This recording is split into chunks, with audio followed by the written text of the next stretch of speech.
Book of Heaven, Volume 30, November 16, 1931.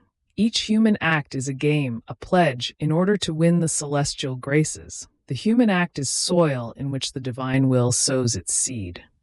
How love constitutes a right. I feel myself prey to the divine will, yet not forced, but voluntary. And I feel the intense need to make a prey for myself too, that would render me happy in time and eternity. And therefore in all my acts I try to make a prey of the light of the divine will, of its sanctity, of its very life. So I call it, I press it, to capture it in my acts, to enclose it in them and be able to say, each act of mine is a prey and a conquest that I make, prey and conquest of divine will. More so since, it having preyed mine, without a will I cannot live, therefore it is fair and a right for me to make a prey of its own.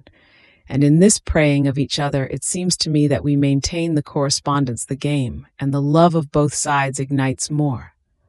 Now, while I was thinking of this, my sweet Jesus seemed to be pleased in hearing my nonsense, and I said to myself, after all, I am little and just newly born. If I speak nonsense, it is not a big deal, but rather, one is to make allowances for me, because the little ones are prone to speak nonsense, and many times dear Jesus delights in the nonsense spoken out of pure love, and he takes the occasion to give a little lesson, as in fact he did. Visiting my little soul, he told me, "My little daughter of my will, indeed everything that passes between the Creator and the creature, the acts that she does, and what she receives from God, serve to maintain the correspondence, for them to know each other more so as to love each other more, and to keep up the game between each other, to obtain the intent of what God wants from the creature and of what she wants from God. So, each act is a game that is prepared to obtain the most beautiful victories and make a prey of each other.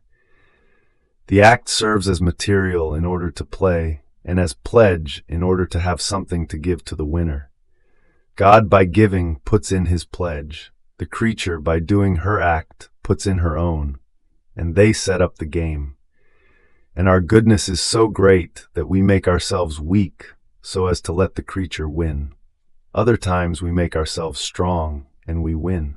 And this wit we do in order to keep her on her toes, so that by doing more acts, she may put in more pledges, and so she may be able to win to make up for the defeat. After all, how could the union be maintained if we were to give nothing and the creature were to give us nothing?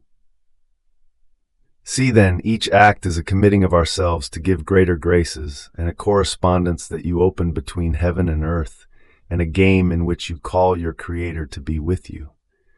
More so, since each act done by the divine will in the act of the creature is a divine seed that germinates in her. The act prepares the soil in which my will sows its seed to make it germinate into a divine plant. In fact, according to the seed that is sown into the womb of the earth, that is the plant that is born. If the seed is of flowers, the flower is born. If the seed is of fruit, the fruit is born. Now, my divine will sows a distinct seed in each act of creature. It sows the seed of sanctity, in some the seed of love, in others the seed of goodness, and so forth.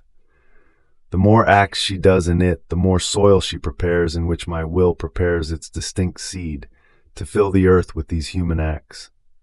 So, one who lets herself be dominated by my divine will is beautiful, is striking.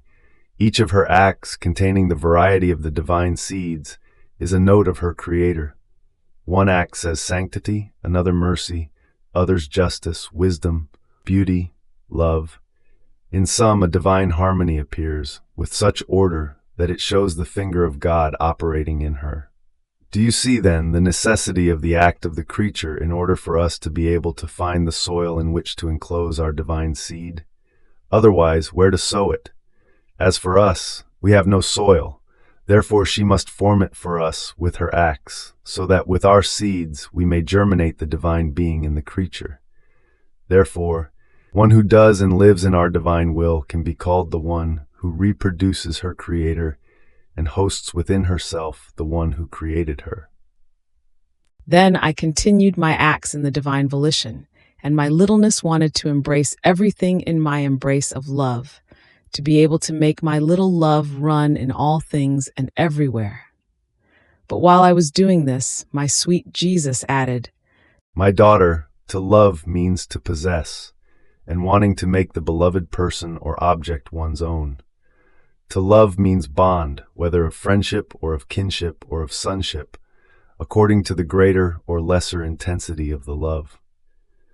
So if between the creature and God there is no void of divine love, if all his acts run toward God to love him, if they have their origin in love and in love they end, if he looks at all things that belong to the Supreme Being as his own, this says love of Son toward his Father, because in this way one does not go out, either of the divine properties or of the house of the Celestial Father. In fact, true love constitutes a right in the creature, right of sonship, right of participation in the goods, right to be loved. Each of his acts of love is a vibrating note that palpitates in the divine heart, and with its sound it says, I love you, love me. And the sound does not cease if he does not hear the note of his Creator that, echoing the sound of the soul, answers to him, I love you, O Son. Oh, how we await the I love you of the creature, to let him take his place in our love, to have the sweet pleasure of being able to say to him, I love you, O Son, and so be able to give him a greater right to love us and to belong to our family. A broken love, and one that does not make our things its own, nor does it defend them, cannot be called love of Son. At most, it can be love of friendship, love of circumstance, love of interest, love of necessity, which does not constitute a right, because only sons have the right to possess the goods of the Father, and the Father has the sacrosanct duty, even by divine and human laws, to make his children possess his goods. Therefore, love always, so that you may find in all your acts the love, the encounter, the kiss of your Creator. Fiat.